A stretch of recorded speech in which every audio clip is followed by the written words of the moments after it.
உயரத்தையும் அவருடைய குள்ளத்தை பற்றியும் அல்லாஹ் எங்கே பேசுகிறான்? யூதர்களுடைய வேதத்தில் இஞ்சிலிலே பேசுகிறான் அல்லாஹ்.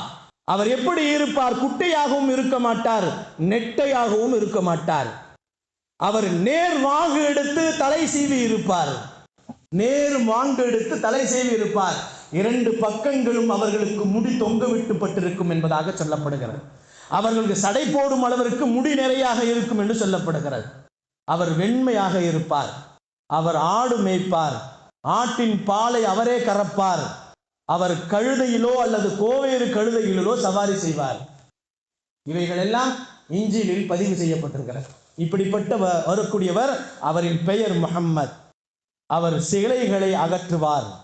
எல்லா விதமான விஷயங்களும் இஞ்சிலிலே பதிவு செய்யப்படுகிறது. கண்ணியத்திற்குரியவர்களே, அல்லாஹுவின் நல்லடியார்களே, இஞ்சில் வேதத்தில் அல்லாஹ் இப்படி பதிவு